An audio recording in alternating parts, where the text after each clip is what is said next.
Okay, so I'm going to quickly talk about, before I get into the rankings, my philosophy on rankings, how I view them, and address a lot of the concerns that I've seen people share on Twitter.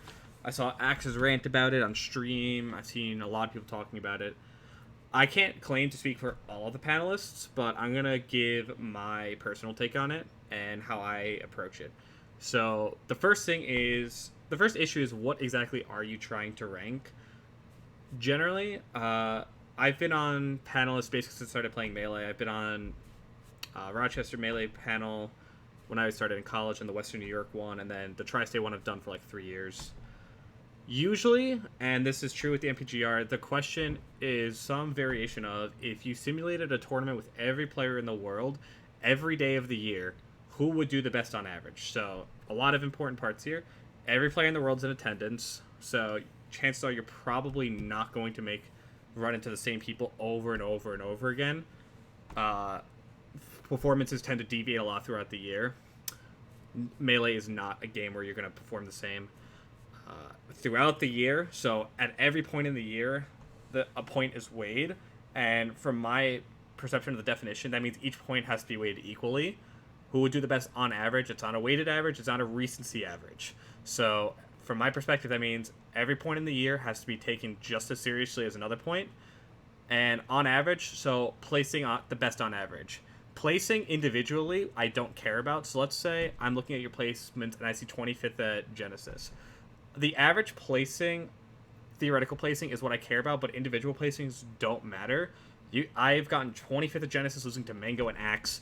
I got 65th at a Big House losing to Plup and Losers. The real thing in Big House 6, I think, got 65th losing to Mango and Top 10 West Balls. So individual placings don't matter. It matters who you beat and who you lost to. The only time it does matter is if I think that consistently getting top 8s, while doesn't mean too much, I can see why people would weigh it. And then winning a tournament, again, I don't put too much stock in it. I put a little stock in it, but I understand why people put stock in it, so I can see why people would care about that. But in general, individual tournament placings, I don't care about. Trends, kind of, but not really. And then wins, a little bit. So, which player would do the best on average? Thank you so much, Adam, for the sub. So, a lot of parts go into this. The first thing I'll talk about, which is the biggest thing I've seen on Twitter and and a lot of people ranting like on YouTube and Twitch, whatever, is how people view locals. I personally only use locals if the player has a lack of other attendances. So if you're looking for who's going to do the best at a tournament with every player in the world, clearly the closest thing you have to that are the largest tournaments, followed by large regionals, followed by small regionals, followed by locals. Locals, you're playing the same people every single week, which won't happen in these theoretical world. And if you have a lot of really large tournaments and you have a lot of like mid-sized tournaments, I really don't have a reason to look at locals other than in the event of a tiebreaker for general trends, but that usually doesn't even come up.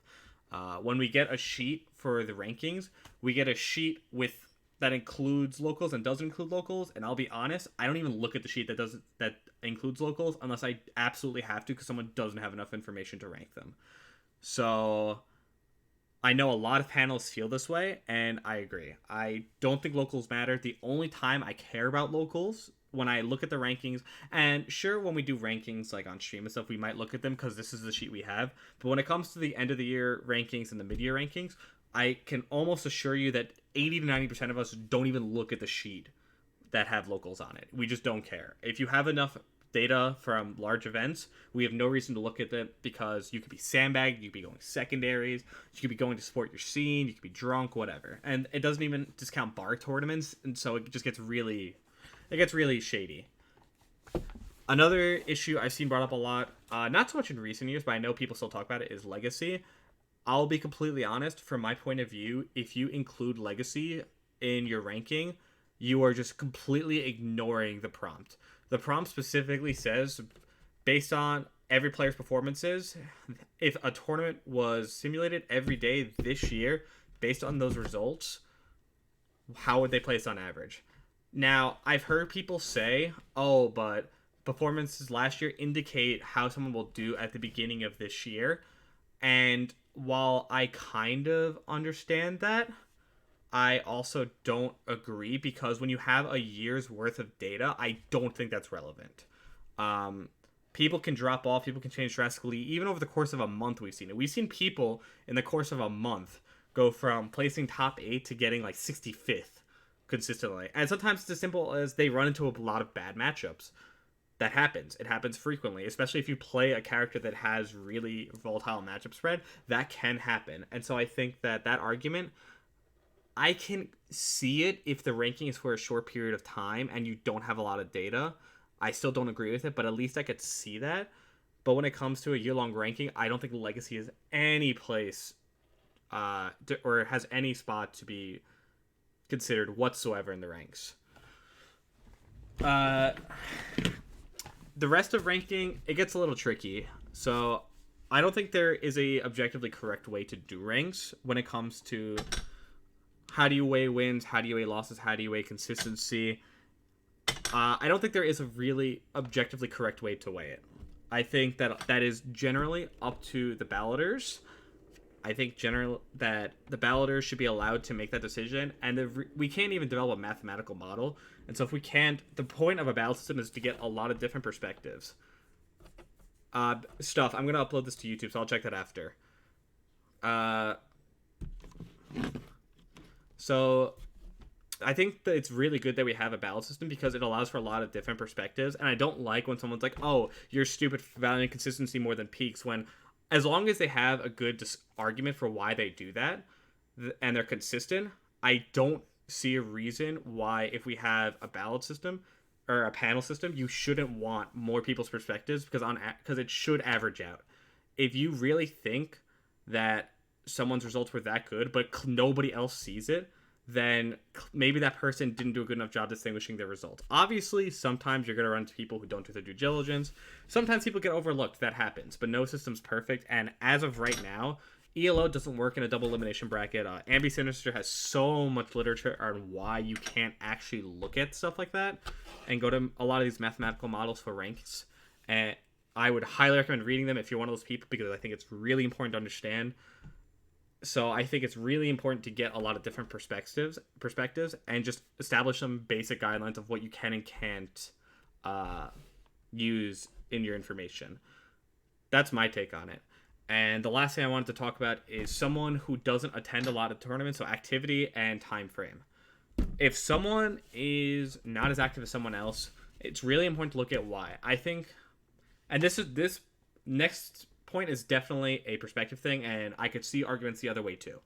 If someone is a foreigner, at least to me, they don't have the means to travel as much. They just don't have it. Like, they have to commit time, energy, money, etc. It's really hard for them to travel across the sea or to other countries, whatever. That's a huge commitment. And so I don't necessarily blame them for not going to more. It might hurt them, but I generally tend to give foreigners the benefit of the doubt. When it comes to other balloters, maybe they choose not to. But it says directly in the prompt, you can choose how you do this.